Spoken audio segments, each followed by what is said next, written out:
Usa gyud no sa timailhan nga ting sweldo na sa mga tawo diri napita kay magdasok ang mga sakyanan. Ang uban nas department store nag-shopping, ang uban nas groceryhan nangumpra, ug ang uban naa diri sa kananan.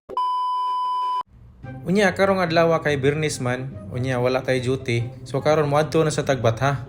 Unya atong main agenda dito kay magpaayot ta cellphone kay naguba lagi ang LCD. Og mangumpra taga may mapitag supermarket kay ganahan ta mo kaog isda so palit tag isda dito. Dayon kung malanganin ta mohapit adag paniudto para di ta mapasmo. Pero before na may tabo ang tanan mag-outfit check sa ta diring napita bahalag wa tay ligo. Unya na lang kung maligoy ka balik kay manimahom gyapon tang isda dito. Di gyud ta kay ba basin makadasmag tag na maligya ginamos ito. Dayon sa walay langay nagbook na sad kog Uber. Unya nakasakay na ko akong gitan-aw dire mga 12 minutes pa before maabot. Unya nakadepende sa nas driver kung sundon ba niya yung direksyon sa cellphone or asa siya padong asa siya makakitag shortcut.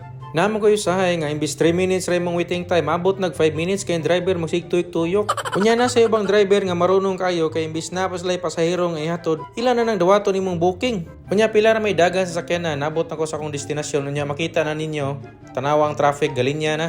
Nabagoy di ma-traffic dire nga puro manhaod sa kasada unya wa biya na enforcer dire. Usay pod na po ni pulis dire magbantay sa traffic para magman sa traffic ba unya. Kung na po ng pulis umabalik na sa traffic. Pero kung na gani traffic enforcer dire di siguro kagwantag pila ka oras magbarog dire sa kainit no. Kay kung makaya siguro niya barog mga 3 ka oras basig maluto na yang itlog. Di man gud ni pareha sa tong syudad nga traffic enforcer maya kay mangitag landong.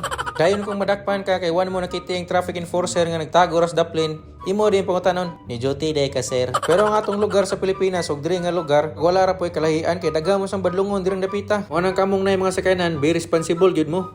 So mo to sa kadaghan akong giyaw-yaw nabot na dayon ko diri sa yuhan ng cellphone o giukay na ni Bruno akong cellphone. Dayon nakuratan ko kay ningon mas Bruno nga kibaw siya unsay hinungdan sa pagaguba sa akong cellphone. Ingon siya sige kuno ko kapili sa Mobile Legends tungod sa ROM nga Layla. Nga nakapait sa daning Bruno kay digit muhatag og discount sa akong gipaayo. Ningon siya nga tigayon kuno ko niyang discount ning sulod sad paayo. Pero ako siyang gingnan nga kung maguba magana ni usab bupalit lang kog bag-o kay kalima na ni ilisag LCD. Kung na pa lang siguro yung cellphone nga keypad nga pwede ka makaduwag Mobile Legends murag katon lang siguro kung paliton sunod oy. Kay og katong keypad nga cellphone mahog di ka mablaka kay puwerte mang liguna. Pero bitaw sa tinuod lang bisag unsaon pa nato amping sa tong gamit na jay tukar sa tong pagkadanghag no. Kinsa gyud tawo nga ganahan magubay ang cellphone labi na imo nang gihaguan para makapalit lang ka ng cellphone na. Nana ni sentimental value eh.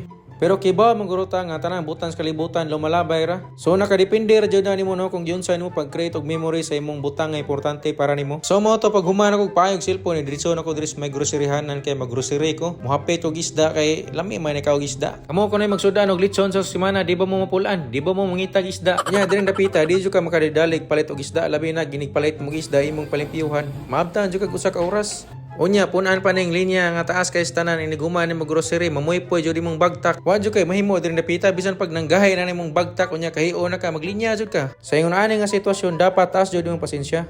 Dayon pag human dito sa taas nga linya gisukod na sa dakong pasensya dire kay puwerte na sang taas as linya unya. Ana kapait lang puwerte pa siyang bugata sa akong gidala. Pero wa jud ko mabuhat diri napita kay puwerte namang gutuma niya hapit naman na launa so moto ni hapit lang jud ko diri. Sa kabugat sa akong gidala wa na jud ko kagwanta ako na jud gibutang si uta bahala gulmigason mo diha. Pero bitaw sa tinuod lang ako na lang jud nang gibutang kay puwerte nang laylaya sa akong kamot unya ang Uber nga akong gibuk puwerte dugaya na abot. May na lang pod gani kay natunong rasad ko diri sa landong unya nasad ko'y kalingkuran diri sa daplin. Ana kadag dugay lang jud no kay ang kani pasahero sa Uber kay iya jung gipaso dito sa unahan nga puwerteng trapika. Imbis 1 minute lang ang tatong waiting time ni balik na pod og 5 minutes. Ayo lang kanyo tagda kong cellphone kay tungo na sa bagong gitawag ng LCD. So dire lang sa takotob sa sunod video na sad. Bye, amping.